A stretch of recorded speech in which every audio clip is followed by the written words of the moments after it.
Сайн мэцхан үзэгчдээ өндөр мэдээллийн хөтөлбөрийн 21 цагийн мэдээ өргөд бэлэн болоод байна. Та бүхэн Чингис хотод болж өрнсөн үйл явдлын мэдээлэлд анхаарлаа хандуулна. Эхний онцлог мэдээ бол Хинтээ аймаг 2022 оны хүүхд хамгааллын чөлөөлгөн зарласан. Тэгвэл энэ ажлын хүрээнд 2 зорилт 28 ажлыг төр болоод төрийн бус байгууллагууд иргэд олон нийтийн оролцоотойгоор хэрэгжүүлж хүүхдийн төлөө дөрвтэй ажлуудыг төлөвлөхөөр өнөөдөр нээлттэй хэлээ.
Хинтээ аймаг 2022 оныг хүүхэд хөгжил хамгааллын жил болгон зарлаж, хүүхэд нэгдүгээрт гэж бүх нийтээрээ дуурж, хүүхэд хөгжлийн цогц бодлого, цогц төлөвлөгөөг боловсруулж, нийтээрээ нэгдэж нийлж, хүүхдийн сайн сайхны төлөө заагж, эвлэлдэн нэгдэж эхэллээ.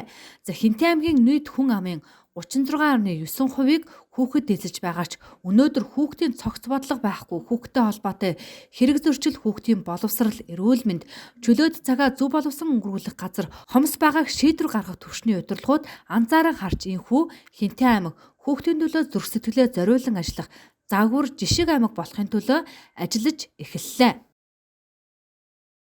Сүүлийн 2 жил ковидын нөхцөл байдлаар хүүхдүүд маань яг бас захин хичээлгээ явсан. За энэтэй холбоотой хичээлийн осрол нэлээд байна гэж харсан. За хоёрт бол мэдээж хүүхдүүд хичээл дугуйлан хичээлэх болохоор хүүхдийн бие биелдрийн хөгжил бас дутагдаад ирсэн. За нэг хоёр дахь шалтгаан юм байна. За гурав дахь бол яг ерөнхийдөө Хинтээ аймгийн хувьд бас гэр бүлийн хүчирхийлэл жоохон аригтал гэр бүлийн хүчирхийлэл нэмэгдэх хандлага бас байгаад байна. Ийм учраас бас энэ жилийн бол бид нар 22 оног бол хүүхэд хөгжил хамгааллын жил болгон зарлаа. Үүний үр дүнд бас аймгийн хэмжээнд томоохон бас үр дүнтэй ажил хийв. Тэрнээс бол энийг бид нар нээлт хийгээд орчих биш, ёсчлог биш. Цааш нь үр дүнгийн бид нар харъя гэдэг үднээс бас нэлээд томоохон төлөвлөгөө гаргаад ингээд явж байгаа. Ингээд 3 сарын 3-нд аймгийн хурлын хурлаараа бид нар бас энэ үйл ажиллагаанд тодорхой хэмжээний төсвөө батлуулж гисэн. Тэгээд эхний ажил маань ингээд эхлэх явж байна. Хурлаарууд 3 сарын хурлаар өдөр бол үйл ажиллагааны хөтөлбөр дээр бол 70 сая төгрөг тавьсан байгаа. Энэ маань бол тодорхой хэрэгжүүлэх ажил дээр. Гэхдээ мөнгөгөөр хэрэгжүүлэх ажил бол байгаа. Мөн бид нар хүүхд залуучуудын маань цаг зав одоо чөлөө цагаа өнгөрүүлэх бас газар байхгүй байна гэдэг бол судалгаа нэлээд өндөр түвшинд явж байгаа. Тийм учраас бид нар саяхан аймгийн хурлын төсвүүдээр бол хэрлэн голынхоо дагсан цэцэрлэг түрээлэнгээ ажлыг эхлүүлье гэдэг зургийнхаа мөнгө 100 сая төгрөгийг тавиа явж байгаа. Тэгэхээр эх жил бид нар аймгийн орон нутгийн төсөв юм уу улсын төсвүүдээр тодорхой хэмжээ мөнгөний тавиад энэ ажлаа эхлүүлье гэсэн ийм бодолтой явж байна. Төв цэнгэлдэх хүрээлэнг одоо стажионыг дөрвөн улирлын байдлаар хүүхэд залуучууд өнгөрүүлэх боломжтой юм зүйл хийх гэж байгаа гэж мэдээлэл авсан. Тэгэхээр энэний төлөвлөлт нь яаж хийх вэ? За энэ маань бас нэг суурь юм маань бол иргэч 100 жил маань байна. 100 жилийн өрөөнд бид нар стажионоос янслаад авчиг гэж. Мэдээж стажионыг янслахад бид нар бол нэг 5-10 сая төгрөг гаргахгүй 500-аас тэрбум төгрөгийн засварын ажил хийгдтiin. Тэгээд хийгээд орчлоо гэж бодоход бид нар зөвхөн наадмаар нээгээд түүчилчихэд үгш. Энийг бас залуучууд маань, настай улсууд маань одоо бүх улс хэрлэн гол руугаа гүйж бид дасгал хөдөлгөө хийж шít. Настайчууд маань тэрнтэй адилхан стажиондоо очиод тодорхой цагт хөгжмөнд явждаг. Тэр хөгжмөдөө ахмадууд маань гимнастика хөдөлгөөнөө хийждэг. За өвлийн цагт бол тодорхой хэмжээний одоо цан чаргааг болгочих. Ийм боломжтой юмнуудыг хангаад өгөө. Хүүхдүүд маань очиж тэнд нэг стажион маань жилийн 4 өдөр ийм амьд байх ийм өдөр бас хийя гэдэг ингээд төлөвлөөр ажиллаж байгаа. Гэхдээ энд бол мэдээж цаг хугацаа орно, хөрөнгө мөнгө их шаардна. Тэгэхээр бид нар ямар ч суурийг хийгээд авчиж гэж бодоод. Хүүхэд хөгжил хамгааллын жилийн хүрээнд 18 сум 4 тосхон төрийн бүх шатны байгууллагуудаар аяны туг бүтэн жилийн хүрээнд аялах бөгөөд сум бүр, байгууллага бүр хүүхэд рүү чиглэсэн үр дүнтэй бодит ажлыг санаачлан жилийн эцэс дүгнүүлнэ. Мөн багийн дэргэдэх хамтарсан багийн гишүүдийн үүрэг оролцоо хамгийн чухал бөгөөд тэдэнд хүүхдийн чиглэлээр ажиллахад зориулсан хэрэглэгдэхүүн малгай фантазийг тус турс гартуулан өглөө. За Хинтээ аймгийн засаг даргын орон тооны бус зөвлөхөр үжин төвийг үүсгэн байгуулагч ундраа ажиллаж эхэлсэн бөгөөд хүүхэд хамгааллын жил хийхоосон лоозон бус хөрсөн дээрээ болсон ажил өрнөөсөн жил болох ёстойг хэлж байлаа. Ер нь бол сүүлийн жилүүдэд хүүхдтэй холбоотой тийм ээ эрүүл аюулгүй орчинд амьдрах сурах тийм ээ олон одоо янз бүрийн асуудлууд тийм ээ гэмтэр хүчрэлээс эхлээд одоо олноор сонсогддог болсон. За энэ ер нь бол одоо Монгол Улсын ерөнхий сайдд хүүхдийн төлөө үндэсний зөвлөлийн тэргүүнээр аймаг болон нийслэл дүүргийн удирдлагууд бол одоо тухайн орон нутгийн хүүхдийн төлөө зөвлөлийн тэргүүнээр за анхаарчтан дээр 330 сумын засаг дарга нар хүүхдийн төлөө зөвлөлийн тэргүүнээр ажилладаг.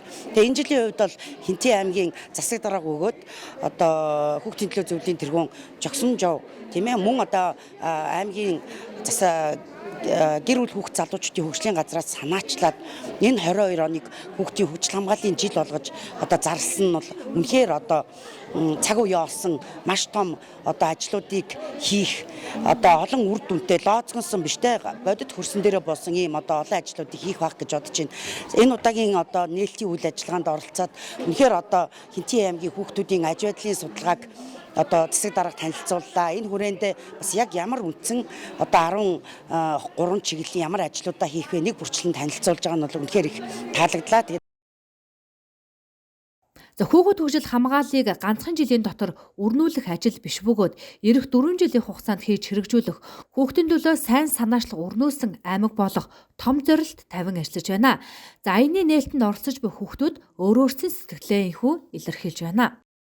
Хүүхдийн эрх бол миний харж байгаа бол маш олон талаар зөрчигдөж байгаа гэж бодож байгаа. Ерөнхийдөө өсвөр насны миний үеийн хүүхдүүд гэх юм бол ерөнхийдөө сэтгэл зүйн болон бие махбодын хувьд маш их хүчирхийлэгддэг юм шиг санагддаг. Тэгээд ер нь бол аймагт яг өнөөдрөөс эхлээд 2022 нэг хүүхдэд ээлтэй жил болгож одоо эхлүүлж байгаад бол маш их баяртай.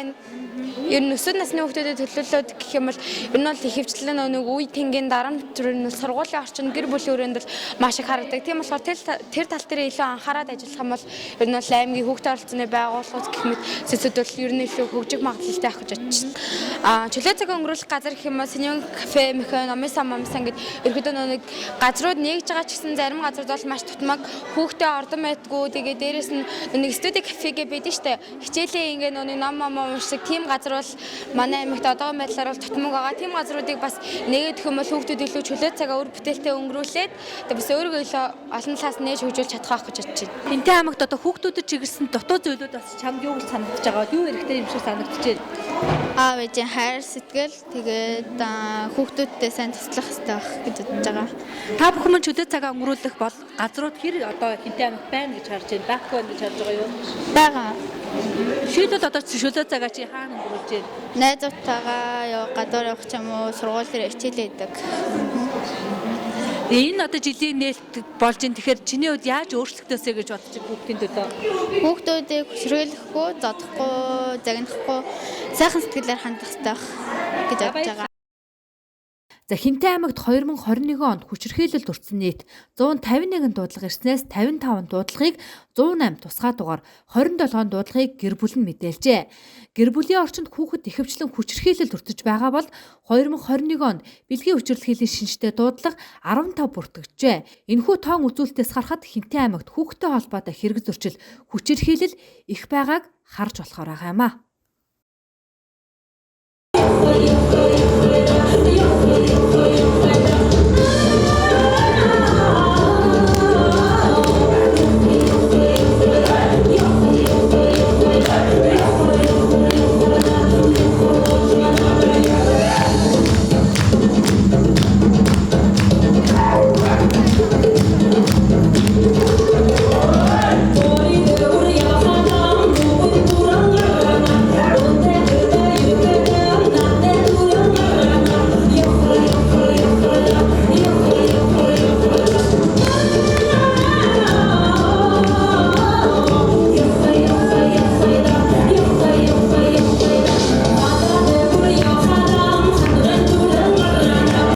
Дараагийн мэдээ. Дэлхийн эрүүл мэндийн байгууллагаас 3 дугаар сарын 24-ний өдрийг дэлхийн сүрээтэй тэмцэх өдөр болгон зарласан. Энэ өдөр улс орон бүр сүрээгийн өвчлөлийн тоо баримт мэдээлэл сургалт сурталчилгааг олон нийт түрэгдээ. Тэгвэл Хинтээ аймгийн нэгдсэн эмнэлгийн сүрээгийн засгийн хамт олон ч энэ өдрөөр тохиолдуулан иргэдэд нээлттэй хаалганы өдрөлгийг зохион байгууллаа. 3 дугаар сарын 24-ний энэ өдрийг дэлхийн нийтээр сүрээтэй тэмцэх өдөр болгон зарласан. Энэ жилийн сүрээтэй тэмцэх өдрийг дэлхийд даяар сүрээгүй ирээдүйн төлөө хөрөнгө оруулалтыг нэмэгдүүл уриатаагаар тэмдэглэн өнгөрүүлж байгаа бөгөөд сүрээтэй тэмцэх ажлыг эрчимжүүлэх, дэлхийн удирдагчдын амлсан амлалтанд хүрэхийн тулд хөрөнгө оруулалт яаралтай нэмэгдүүлэх шаардлагатай байгаа учраас энэхүү урайнд ор тэмдэглэж байгаагаараа онцлогтой юм а. Монгол улс энэ өдрийг нэгдсэн үндэсний байгууллагын гишүүн орны хувьд сүрээгийн эсрэг олон нийтэд чиглэсэн үйл ажиллагааг өргөн хүрээнд зохион байгуулж сүрээгийн эсрэг дуу хоолойгоо хүргэсээр ирсэн. Тэгвэл үүнтэй холбоотойгоор ч Хинтээ аймгийн нэгдсэн эмнэлэг болоод тэр дундаа сүрээгийн тасгийн хамт олон жил болгон тодорхой ажлуудыг хийсээр ирсэн бөгөөд энэ жилийн хувьд иргэдтэй зориулан нээлттэй хаалганы өдрөлгийг зохион байгуулж байна. Манай сүрээгийн засгийн хамт олноос өнөөдөр амбулатортой нээлттэй хаалганы өдрөлгийг зохион байгуулж байгаа. За жил бүрийн дэлхийн эрүүл мэндийн байгууллагаас 3 сарын 24-ний жил бүр дэлхийн сүрээтэй тэмцэх өдөр болгон тэмдэглэдэг. За энэ жил 22 онд сүрээтэй тэмцэх өдрийг сүрээгүй ирээдүйн төлөө хөрөнгө оруулалтыг нэмэгдүүлэх гэсэн урайнд ор зохион байгуулж байгаа. Тэгээд энэ өдөрлөгийг зохион тодорхой өдөртөмжгөөг боловсруулад нээлттэй хаалганы өдөрлөг иргэдэд бас урьдчилан сэргийлэх үзлэг гарын сүрээгийн талаар сургууль сурчлагын гарын авлагыг бол тарааж байна. Ард иргэд сүрээ өвчний талаар ойлголтыг бол өгч байна бид нар. Ер нь жил болон одоо аймгийн засаг даргын мөрийн хөтөлбөр болон манай Монгол сүрээтэй тэмцэх нийгэмлэгтэй тэгээс галмаас сангаас хамтран эрт төлөвлөгийн үзлэгийг бол сумдтууд зохион байгуулдаг. Тэгээд тодорхой бид нар хуваар гаргаад хуваарийн дагуу сумдад очиж эрсдэлтэй бүлгийн хүн амыг бол зөөврийн дижитал эрдэмтгийнхаа тусламжтайгаар эрдэмтгийн аппараттайгаа яваад зураг аваад шаардлагатай тохиолдолд бол зурган дээр өөрчлөлт авсан тохиолдолд сэрний шинжилгээ аваад ерөө сүрээ илэрсэн тохиолдолд сүрээгийн эмчилгээнд оруулж байгаа. Тэгээд илэрсэн сүрээтэй хүмүүсийн ар гэрийг бас тэр дор нь үзээд тодорхой хэмжээний халдварын зэрэг өндөртэй урьдчилан сэргийлэх эмчилгээнд орох сүрээгийн бүхий талын арга хэмжээг бол авч ажилладаг. Энэ жилийн 22 оны урай маань сүрээгүй ирээдүйн төлөө хөрөнгө оруулалтыг дэмжих урайнд ор зохион байгуулж байгаа. Ямар учраас энэ урайнд зохион байгуулж байгаа сүрээгийн өвчл нас баралтыг урьдчилахаа дэлхийн эрүүл мэндийн байгууллагын зорилтууд бол 20-25 он зорилтууд тавиад тэрэн дээр өвчл болон нас баралт бол доктортой хэмжээгээр буурахгүй байгаа. Яагаад гэвэл сүрээ явж байгаа хөрөнгө оруулалт бага байгаа учраас бол нас баралт болон өвчл буух байгаа. Энийг өвчл нас баралтыг бууруулахын тулд хөрөнгө оруулалтыг нэмэгдүүлэх гэсэн урайнд энэ жилийн сүрээтэй тэмцэх өдрийг зохион байгуулж байгаа. Сүрийн дэлхийд нас баралтаар тэргүүлэх халдвар түвшний нэг бөгөөд өдөр бүр 4,000 гаруй хүн сүрийн өвчний улмаас амь насаа алдаж урьдчилан сэргийлэх эмчлэх боломжтой энэхүү өвчнөөр 30,000 орчим хүн өвчилж байна. Дэлхийн эрүүл мэндийн байгууллагын судалгаагаар Монгол улс номхон талайн баруун бүсийн 37 орноос сүрээгийн өвчлөлөөр 3-т бичигддэг. Харин Хинтээ аймгийн хувьд Монгол улсдаа сүрээгийн өвчлөлөөрөө 2-т бичигддэг бөгөөд энэ нэг талаараа өвчлөлөөрөө улсдаа дээгүрт бичигдэж байгаа хэдий ч нөгөө талаараа сүрээгийн урьдчилан сэргийлэх эртэлрүүлгийн ажилд иргэдээ сайн хамруулдаг хэмээн үзэж байгаа юм а. Мөн Хинтээ аймаг 2021 он сүрээгийн 82 тохиолдолд бүртгэгдсэн бол энэ он гарсаар эхний 3 сарын байдлаар 13 өвчлөл бүртгэгдээд байна. Тиймээс иргэд сүрээгээр амь насаа алдах өвчлөх эрсдэл өндөр байгаа тул хүн амын дунд урьдчилан сэргийлэх үзлэг болоод иргэдэд сүрийн өвчний талаар мэдлэг олгох сурталчилгаа танилцуулгыг хүргэх зорилгоор уг нээлттэй хаалганы өдрийг зохион явуулж байна. Би даралтай үзүүлэлт сууж байна. Тийм. Компьютер дэлгэцэн дээр ингээ гардаг юм байна. Тийм. Ойлголт авчихъя. Үнэхээр хүмүүс хэн ч ер нь энэ өвчнөөр тусч болно. Тийм учраас нас сүстэй нийгмийн одоо давхар өдөр бол харилцахгүй гардаг. Тийм. Ийм нийгмийн өвчин байгаа. Тийм болохоор хэн ч энэс ингээ цэрвэж авах шаардлага байхгүй. Энийг урьдчилан сэргийлэх хэрэгтэй л гэж ойлгож байна. Тийм сая үзүүлэлт дээр тэгээд даралт өндөр гэж байна. Цоцны сүрэх цоц маань хэвийн гэж байна. Тэгээд сайн эмчнэртэй баярлалаа. Таны хувьд энэ сүрээгийн тухай бас ойлголт тэр байдгүй. Энэ өвчлөлийн талаар бас хэр сайн мэдэх вэ? Тэрийг олохтой мэдгүй. Гэхдээ сүрээ гэж ярьдаг юм ханаа цохоо хөрөхгүй л яваасаа гэж бодож байна да. Тэр нь бас үзүүлчихэл гэж бодлоо. Сүрээгийн талаар танд юу хэр ойлголт байдаг вэ? Сүрээгийн талаар бас бүр сайн ойлголттой биш. Ерөнхийдөө бол яг хаа бас нэг уушигны өвчин гэдэг утгаар нь мэднэ болохоос шүү. Хэрхэн эмчилгэдэг тал малаас нь сайн мэдгүй гэсэн. Өнөөдөр тийм иргэдтэй бас ойлголт өгөхгүй өнөөдөр нээлттэй алгануудаар л сүрээгийн бас энэ ковид өвчин бас туссан учраас бас нэг үзүүлчихэл гэж бодлоо шүү. Хэрв танай гэр бүлийн хэн нэгэн гишүүн эсвэл дотны хүн чинь сүрээгээр өвчлсөн бол та урьдчилан сэргийлэх үзлэгт хамрагдах шаардлагатай. Ингэснээрээ та өөрийгөө болон өөр хүүхэд ойр дотны бусад хүмүүсээ сүрээгийн халдвар авснаа эрт илрүүлэх, өвчлөхөөс урьдчилан сэргийлэх болон бусдад халдвар тараахгүй байхаас сэргийлж чадна. Сүрээгийн эсрэг эмчилгээг эмчийн зааврын дагуу тасралтгүй зөв гормоор нь хийлгэсэн тохиолдолд сүрээ өвчин бүрэн эдгэрэх боломжтой юм байна. Мөн сүрээ нь COVID-19-ийн нас баралтад хүргэж буй 2 дахь гол халдварт өвчин болж байгаа юм а. Дараагийн онцлог мэдээ бол пауэрлифтинг улсын авах шалгаруулах тэмцээн Улаанбаатар хотод зохиогдож байгаа л. Уг тэмцээнд оролцохоор Хинтээ аймгийн баг тамирчид Улаанбаатар хотыг зорилоо. Тамирчдыг явахаас өмнө засаг даргын тамгын газраас амжилт хүсэж хүндэтгэл үзүүлэн гаргаж өглөө. 3 дугаар сарын 12-ны өдөр Хинтээ аймагт анх удаага пауэрлифтингийн аймгийн аврах шалгаруулах анх дугаар тэмцээн болж өнгөрсөн. Энэхүү тэмцээнд Хинтээ аймагт үйл ажиллагаа явуулдаг фитнесийн тамирчид болоод уг спортоор хичээлдэг хүүхэд залуучууд оролцож аймгийн аврагуудаа шалгаруулсан юм а. Тэгвэл аймгийн аврах шалгаруулах анх дугаар тэмцээнд шалгарч амжилт гарган оролцсон баг тамирчдаар бага бүрдүүлэн улсын аврах шалгаруулах тэмцээнд ийхүү оролцохоор Хинтээ аймгийн баг тамирчид Улаанбаатар хотыг зорилоо. За манай Хинтээ аймгийн пауэрлифтингийн хүчний хаад холбооны тамирчид нийт 21 тамирчны бүрэлдэхүүнтэй өсвөр залуучууд насан туршид мастер гэсэн 4 насны ангиллаар одоо 21 тамирч оролцохоор бэлэн болсон байна. Улсын аврах шалгаруулалт тэмцээн маань болохоор 26-наас 27 оны хооронд Улаанбаатар хотод одоо үйлдвэрчний соёлын төв ордонд одоо пауэрлифтингийн одоо улсын аврах шалгаруулалт тэмцээн болно гэсэн хэрэгэл. Тэмцээнд өмнө ийм тэмцээнд оролцож ирсэн тамирчдаас оролцож байгаа юм. За манайх яг ерөнхийдөө бүгдээрээ Хинтээ аймагт хүчний хаалбан маань байгуулагдаад яг ерөнхийдөө нэг хэдэн сар болж байгаа. Дээрээс нь манай хаадун фитнес маань байгуулагдаад нэг жил гарсан болж байна. Тэгэхээр манайхан бүгдээрээ ямарч байсан аймгийн аврах шалгаруулалт тэмцээндээ амжилттай оролцсон баг тамирчдаараа Хинтээ аймгийн шгшээ баг гэж бүрдүүлээд амжилт гаргасан тамирчдаа одоо улсын аврах шалгаруулалт тэмцээнд одоо анхных нь одоо улсын аврах шалгаруулалт тэмцээнд бүтэн багаараа Хинтээ аймгийн түүхэнд ерөнхийдөө улсын аврах шалгаруулалт тэмцээнд бүтэн багаараа оролцсон байхгүй. Тэгэхээр ерөнхийдөө анх удаага ингээд 21 тамирч нь аваад одоо улсын аврах шалгаруулалт тэмцээнд оролцохоор ингээд явах гад одоо ингээд хүрэлцэн ирсэн одоо яг байна. Хамгийн бага. За миний хувьд энэ пауэрлифтингийн улсын аврах шалгаруулалт тэмцээнд хасах 93 кг хэмжээнд өрсөлдөхөр болсон. Саяхан болсон анх дахь аймгийн аврах шалгаруулах пауэрлифтингийнхаа тэмцээнд хасах 93 кг-т төрүүлж одоо бүх ард түмэнд орох эрхээ авсан байгаа. Мөн одоо цаашлаад улсын аврахтаа одоо оролцох гэдэг явахд бэлэн болсон байна.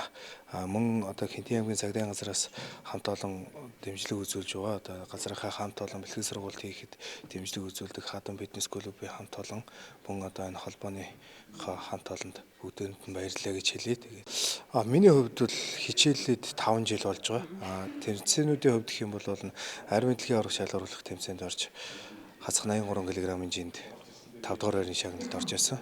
Мөн улсын аврах шалгаруулах тэмцээнд мөнгө хүрлгээд 94-5 медалуудыг авсан байгаа. Яг энэ өөрийнхөө энэ жил бол жин өксөж орж байгаа. Ер нь бол 83 кг хэмжээнд улсын аврахт 2 жил дараа л мөнгө медаль авсан байгаа. Мөн тамирчдыг тэмцээнд нь амжилттай оролцох үүднээс Хинтээ аймгийн засаг даргын тамгын газар болоод цагдаагийн газар ивент итгэж дэмжиж туслалцаа үзүүлж байгаа билээ. Мөн тамирчдыг явахаас өмнө аймгийн засаг даргын тамгын газрын дарга Ганбаатар, хууль эрх зүйн хэлтсийн дарга Дарханбаатар нар хүлээн авч аймаг орон нутгийн зүгээс хүндэтгэл үзүүлэн амжилт хүслээ. За сая бас пауэрлифтингийн анхан шатны аймгийн аврах шалгаруулах тэмцээн болсон. Таны хувьд бас тэр төрөлд орсон тамирчдын нэг энэ талаараа бас ярил ямар амжилттай оролцсон. За их чинь сая пауэрлифтингийн аймгийн анхны аврах тэмцээнд би орж миний насны ангил байгаагүй мастер ангил. Тэгээ би залуучууд өсвөр үеийнхэнтэйгээ цуг орсон. өөрийнхөө баг хүүхдчиг ач зээшгэл улстай ордсон хүндийн өргөлтийн хүүхдүүдэд оролцоод би тэрэнд ажил суултын төрлөөр мөнгө медаль, бусад нь хүрэл медаль авсан. 92.5-ыг би хүндэрүүлээд алдсан. Татаадсан бол төрүүлэх байсан би.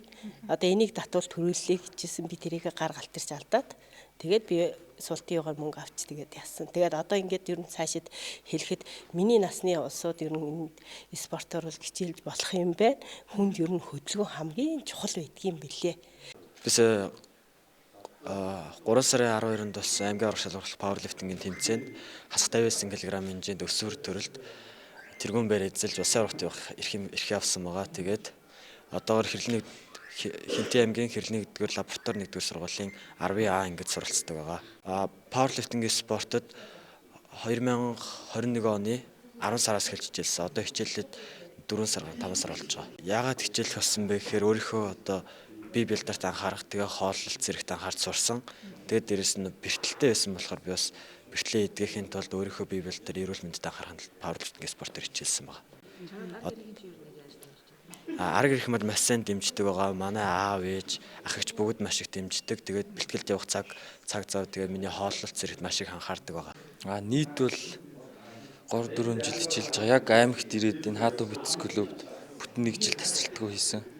Тэгээ одоо хотын аврагшаал оруулах ирээдүйн мистрүүд гэх тэмцээнд орж байгаа. Менс бицэг ангилалд. Эхлээд бол тэмцээнд орно гэж бэлдээгүй. Зүгээр ингээм амьдралынхаа туршид ингээд одоо зөв голдролд орох гээд бие хөгжлөөд явжсэн. Тэгээд яг энд ирээд 1 жил хийгээд 6-7 дахь сар дээр илүү өөрчлөлт аваад тэгээд ер нь хотын аврагт орох уу гэд Саранхуйх санал тавиад тэгээд Саранхуйх шийдвэрлэхэд бэлдээд бүтэн 1 жил яг хийлээ та. Ер нь бодиг спортоор хичээллэхэд зөв хооллолт болон цаг баримтлах одоо нэг өдрийн төлөвлөгөө гаргадаг шүү дээ.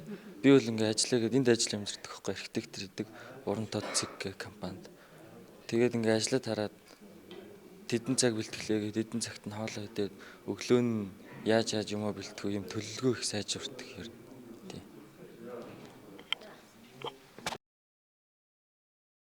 Хинтээ аймгийнхаа нэрийн өмнөөс 4 төрөлд 21 тамирчид улсын аврагшаал оруулах тэмцээнд оролцохоор инфо замдаа гарч байна. Тэмцээн энэ сарын 26-наас 29-ний өдрүүдэд Улаанбаатар хотнод зохиогдох бөгөөд манай аймгийн хувьд анх удаа энэ тэмцээнд оролцож байгаагаараа онцлогтой юм а. Баг тамирчдыг дасгалжуулахаар пауэрлифтингийн залуучуудын дэлхийн 2 удаагийн аварга, Ас ТV аварга, олон улсын хэмжээний мастер Саранхуй ахлаж тамирчдыг бүтэн жилийн турш бэлтгэл хийлгэж тэмцээнд нь бэлдсэн юм а.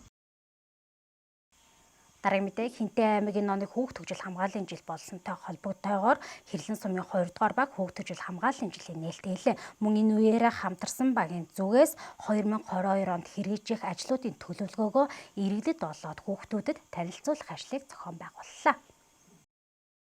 Хинтээ аймгийн Хэрлэн сумын 2 дугаар баг энэ оны хүүхд хөгжил хамгааллын жил болж буйтай холбоотойгоор нээлттэй мөн энэ хүрээнд хийгдэх хүчирхийллийн эсрэг хамтарсан багийн 2022 онд хийх ажлын төлөвлөгөөгөө иргэдэд танилцуулах төлөвлөгөөгөө хүүхдүүд болоод иргэдэд танилцуулах уулзалтыг 3 дугаар сарын 24-ний өдөр багийн төв дээрээ зохион байгууллаа.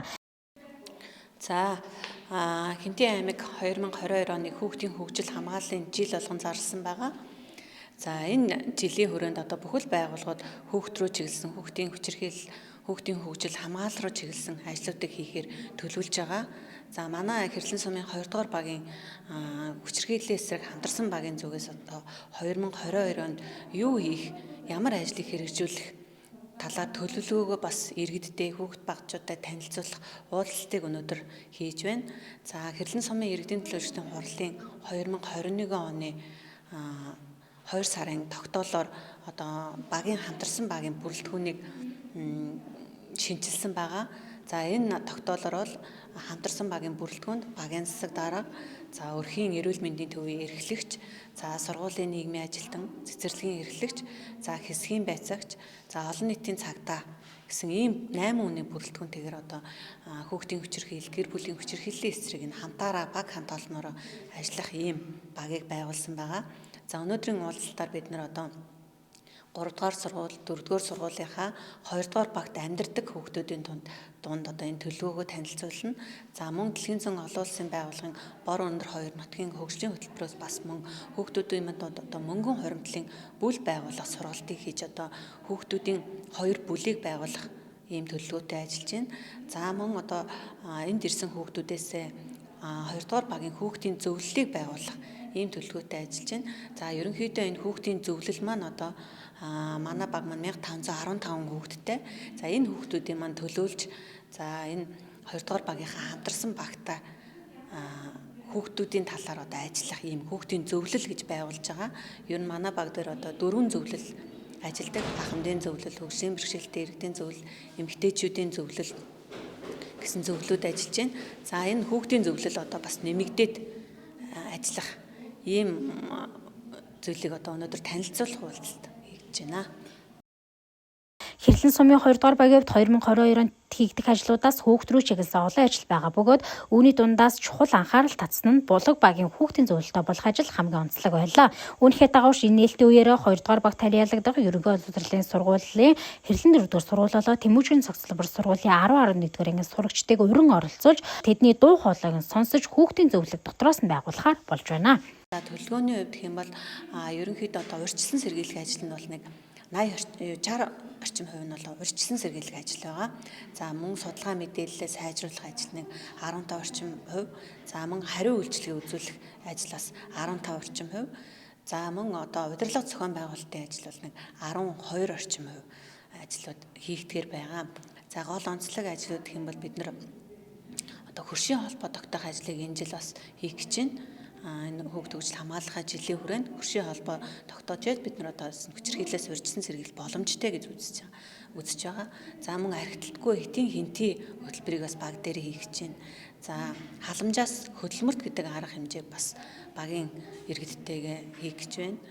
За ийм ажлуудыг бас за мөн хамтарсан багт одоо миний хүсэлт гэсэн одоо хүүхдүүдийн дунд ийм захидлын уралдааныг зарлах гэж байна. За яг энэ хамтарсан багаас юу хүсэж байгаа юм бэ? Хүүхдүүд энэ хамтарсан баг ямар ажил хийгээсэ гэж хүсэж байна вэ гэдгийг одоо илрүүлэхүүднээс бас энэ захидлын уралдааныг зарлаж байна. За мөн манай багийн иргэний танхимд одоо хичээлийн хоцрогдол арилгах одоо сургалтуудыг хийхээр төлөвлөж байгаа. За дээр нь бас одоо иргэнийхээ танхимыг хүүхдийн өрөө болгоод тохижуулна. Одоо бол манай иргэний танхим номын сан хэлбэрээр ажилладаг. Манай аймгийн төв номын сангаас одоо тэтгэвртэй гарсан Ахмад номын санч одоо мөнх цэцэг гэдэг хүн одоо өдөр болгон энэ номын сангийн үйл ажиллагааг ажиллуулж авч явж байгаа. За энэ хүний бас бид нар урамшууллын зарлалыг сумын хурлын төлөөлөгчд одоо хамтаараа шийдвэрлсэн учраас одоо яг одоо багийн ажилтан шиг одоо баг дээр номын сан ажиллаж байгаа. За ерөнхийдөө манай баг бас одоо яг энэ багийн төвдөө болоод энэ багийн төв маань 2018 онд ашиглалтанд орсон байгаа. За бид бүгд бас дэлхийн зүүн олон улсын байгууллагад хүсэл тавиад иргэний танхимаа ямар ч байсан одоо байнгын ажиллагаатай болгож номын сан байгуулъя гэсэн хүсэлтийг тавиад ингээд сайхан номын сантай болцсон. Гэвч одоо нөгөө 2 жил ковид гараад яг эд сайхан явж байхад одоо номын сан маань ингээд эргээд хаагдах болсон. За одоо сая энэ танхимд байсан хүүхдүүдээс номын сан байдаг гэдгийг мэдхүү гэхэд одоо ихэнх хүүхдүүд бас мэдэхгүй гэсэн хариулт өгч байна. Тэгэхээр одоо ийм сайхан номын сан байгуулсан учраас энийгээ бас энэ хүүхдүүдээрээ дамжуулаад одоо гэрт чинь ойрхон багийнхан төв дээр ийм сайхан номын сан байна гэдгийг хүүхдүүдээс таниулах гэдэг. Зөвхөн аймгийн нийтийн номын сан биш, баг дээрээ ирэхэд манад одоо төрөл бүрийн номнууд байна. Одоо бид бүхэн бас одоо конкурсны сургалтын материалууд, элэлзэн ерөнхий шалгалтын материалуудыг бас хүртэл татан авах ийм одоо төлөвлөгөөтэй бас ажиллаж байгаа. Дээр нь одоо славарууд, толь бичгүүд байж гин хүүхдүүд бүрэн ажиллах боломжтой. Хэрлэн сумын 2 дугаар багийн хувьд эмэгтэйчүүдийн Ахмадын гэх мэт зөвлөлттэй харин хүүхдээр дамжуулан хүүхдэд хүрч ажиллах зорилгоор уг булаг багийн хүүхдийн зөвлөлийг нэмж байгуулж байна. Мөн хүүхдийн хөгжлийг дэмжих, эрсдэл нөхцөл өртгөөс урьдчилан сэргийлэх, хариу үйлчлэгийг оновчтой үзүүлж судалгаа мэдээлэл сайтай хамтын ажиллагаатай хамтарсан баг болох зорилготойгоор 2 дугаар багийн хамтарсан багийн жил ажиллагаар зориод байна. Энэхүү танилцуулгын үйл ажиллагаа 2 дугаараа болоод гэр бүл хүүхд залуучуудын газар дэлхийн зүүн олон улсын байгууллагын бор өндөр 2 хөтөлбөрийн төлөөлөлд хамтарч зохион байгуулсан бөгөөд хүүхдүүд хамтарсан багийнханд зориулан ажил мэргэжлээ хэрхэн сонгох, хүүхдийн мөнгөн хуримтлалт зэрэг сургалтуудыг орлоо. Дараагийн мэдээ 3 дугаар сарын 24-ний өдөр улс даяар гамшигын аюулын зарлан мэдээллийн тохионы дагуу иргэд аж ахуйн нэгжүүд ажиллалаа. Хинтээ аймгийн хувьд ч бүх нийтээр хамрагдан үүний дагуу ажиллаж Хинтээ аймгийн онцгой байдлын газраас гардаж уг ажлыг зохион байгууллаа. Жил бүрийн 3 дугаар сарын 4 дахь 7 хоногийн пүрэв гарагийн 16 цагт улс орон даяар гамшигын аюулын тухай зарлан мэдээллийн дохиогоор ажиллах дадлаг сургуулийг хийдэг уламжлалтай. Үүний дагуу орон даяар гамшигын зарлан мэдээллийн дагуу дуут дохио дуугаргаж дадлаг сургууль хийлээ. Үйл ажиллагаа нь газар хөдлөлтийн гамшигын аюул тулгарсан үед төрийн болон төрийн бус байгууллага, ерөнхий боловсролын сургууль, цэцэрлэгийн бэлэн байдлыг хангуулах, нийслэл хотод суурилуулсан төвлөрсөн зарлан мэдээлэл хэрэгслийн бэлэн байдал, үйлчлэх хүрээг шалгах, иргэдийг гамшигын аюулын тухай зарлан мэдээлэх тохиогоор ажилуулж сургах ажил бүгдэлтэй юм а. Энэхүү гамшигын аюулын зарлан мэдээллийн тохионы дагуу Хинтээ аймгийн албан байгууллага аж ахуйн нэгжүүд бүгд хамрагдаж ажиллалаа. Хинтээ аймагт хэдий газар хөдлөлтийн идэвхтэй бүсэд оршдоггүй ч иргэд өөрийгөө болон гэр бүл ойр дотны хүмүүсээ авран хамгаалах, бусдад туслах мэдлэг чадварыг эзэмшсэн байх нь чухал болохыг мэрэгжилтнүүд хэлж байна. Газар хөдлөлт болон томоохон хэмжээний аюулт үзэгдэл осол тохиолдоход хэрэгжүүлэх өрхийн төлөвлөгөө гэр бүлээрээ хамтран боловсруулж гаргасан төлөвлөгөөгөө энэхүү дадлаг сургуулийн үеэр туршиж тодтогох, өөрөх гэрийн бэлтгэл бэлэн байдлыг дээшлүүлж хэвшиг нь аливаа эрсдлээ сэргийлэхэд тустай юм а. Хөтөлбөрийн төгсгөлд цаг агаарын мэдээг хүлээн авна уу?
Мэдээллийн хөтөлбөрт хамтсан та бүхэнд баярлалаа. Үргэлжлүүлэн өндөр хаан эфирээ хүлээн авна уу.